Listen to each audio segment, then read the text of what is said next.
கிறிஸ்துவுக்குள் மிகவும் பிரியமானவர்களே, சிலர் இயேசு கிறிஸ்துவை தகப்பன் என்று கூறுவார்கள், சிலர் ஆண்டவர் என்று கூறுவார்கள். வேதத்திலே பார்ப்போம் என்று சொன்னால் மேசியா, தாவீதின் குமாரனே என்றெல்லாம் கூறுவார்கள், கூப்பிடுவார்கள். ஆனால் அந்த இயேசு கிறிஸ்துவுக்கு நாம் எப்படி கூப்பிட வேண்டும் என்று விரும்புகிறார் தெரியுமா? நம்மோடு எப்படி பழக வேண்டும், எப்படிப்பட்ட ஒரு மனிதராக நம்முடைய வாழ்க்கையிலே அவர் இருக்க வேண்டும் என்று விரும்புகிறார் என்று தெரியுமா? அதை குறித்து தான் இயேசு கிறிஸ்துவே யோவான் 15ஆம் அதிகாரம் 15ஆம் வசனத்திலே இப்படியாக கூறுகிறார், இனி நான் உங்களை ஊழியக்காரர் என்று சொல்லுகிறதில்லை, ஊழியக்காரன் தன் எஜமான் செய்கிறதை அறிய மாட்டான், நான் உங்களை சிநேகிதர் என்றேன். ஆம் பிரியமானவர்களே, நம்மை அவர் சிநேகிதன் என்கிறார், நம்மை நண்பர் என்று இயேசு கிறிஸ்து குறிப்பிடுகிறார். ஆம், அப்படியானால் அவர் நம்மை ஒரு சிநேகிதராக நேசிக்கிறாரா என்று கேட்பீர்கள். ஆம், அவர் நம்மை ஒரு சிநேகிதனாக நம்மோடு பழகுகிறார், அப்படியாக நம்மை நேசிக்கிறார். அதை தான் 13ஆம் வசனத்திலே இப்படியாக நாம் பார்க்கிறோம், ஒருவன் தன் சிநேகிதருக்காக தன் ஜீவனை கொடுக்கிற அன்பிலும் அதிகமான அன்பு ஒருவரிடத்திலும் இல்லை. ஆம், இயேசு கிறிஸ்து நம்மை சிநேகிதர் என்று சொன்ன இயேசு கிறிஸ்து நமக்காக, சிநேகிதராகிய நமக்காக சிலுவையில் தம்முடைய ஜீவனையே பலியாக ஒப்பு கொடுத்தார், நம்மை மீட்டுக் கொள்ளும்படியாக.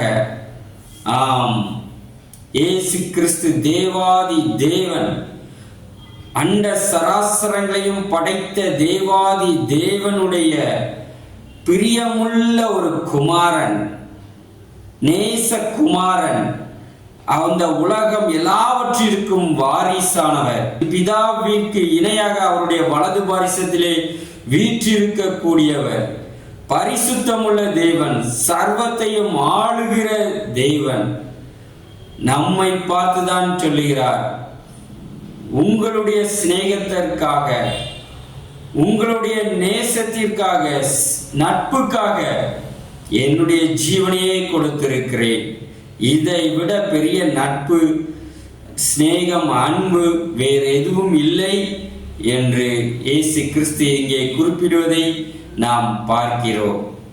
ஆம், இயேசு கிறிஸ்து ஒரு நல்ல நண்பனாக நம்மோடு வாழ, நம்மோடு இருக்க அவர் பிரியமாயிருக்கிறார். இன்று அநேகருடைய வாழ்க்கையில இப்படியாக அவர்கள் புலம்புவார்கள், என்னை இந்த பூமியில் நேசிக்க ஒருவரும் இல்லை, நான் தனிமையாயிருக்கிறேன், நான் ஒரு அனாதை போல வாழுகிறேன் என்று சொல்லி, என்னை விசாரிக்க யாரும் இல்லை, என்னோடு பழகுவதற்கு ஒருவரும் இல்லை என்று சொல்லி. ஆனால் இங்கு நாம் பார்த்தோம் என்று சொன்னால், ஒரு மிகவும் நல்ல நண்பன் இயேசு கிறிஸ்து நம்மோடு நட்பு கொள்வதற்கு, நம்மோடு ஒரு நண்பனாக பழகுவதற்கு ஆவலுள்ளவராய் இருக்கிறதை இங்கு நாம் பார்த்து கொண்டிருக்கிறோம். அப்படியானால் தேவாதி தேவனுடைய சுதன் இயேசு கிறிஸ்து நம்மோடு நண்பனாக இருக்க அவர் விரும்புகிறார் ஒரு பக்கம். ஆனால் இன்று நாம் அவருக்கு நண்பராக மாற விருப்பமாய் இருக்கிறோமா? அப்படியே அவரை நண்பராக ஏற்றுக்கொள்ள வாஞ்சை உள்ளவர்களாய் இருக்கிறோமா? ஆசை உள்ளவர்களாய் இருக்கிறோமா? நன்றாக யோசித்து பாருங்கள். ஒரு கல்லூரிக்கு போவோம் என்று சொன்னால் அங்கு நமக்கு ஒரு நண்பர்கள் உருவாக வேண்டும் என்று நாம் எதிர்பார்ப்போம். வேலைக்கு செல்வோம் என்று சொன்னால் அங்கு பணியில் இருப்பவர்கள் நம்மையோடு சிநேகத்தோடு இருக்க வேண்டும் என்று விரும்புவோம். இப்படியாக நாம் செல்லும் ஒவ்வொரு இடங்களிலும் சிநேகிதர்கள் நமக்கு இருந்தால் எவ்வளவு நன்றாக இருக்கும் என்று நாம் எண்ணுவோம். ஆனால் துரதிருஷ்டவசமாக எல்லா சிநேகிதர்களும் சில காலம்தான் நம்மோடு பயணிக்கிறார்கள். சில நண்பர்கள் நமக்கு தீமை செய்கிறார்கள். இதுதான் உலகத்திலே நட்பின் நிலைமையாக இன்று இருக்கிறது. சில நண்பர்களால் தொடர்ந்து நம்மோடு பயணிக்க முடியாது.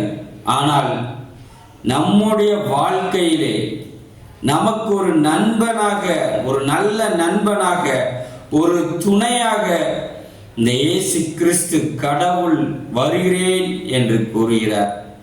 ஆகவே அவரை முதலாவது உங்கள் நண்பனாக நீங்கள் ஏற்றுக்கொள்ளுங்கள். உலகத்தின் தேவாதி தேவனுடைய குமாரனை இயேசு கிறிஸ்துவை நீங்கள் நண்பனாக பெறுவது எவ்வளவு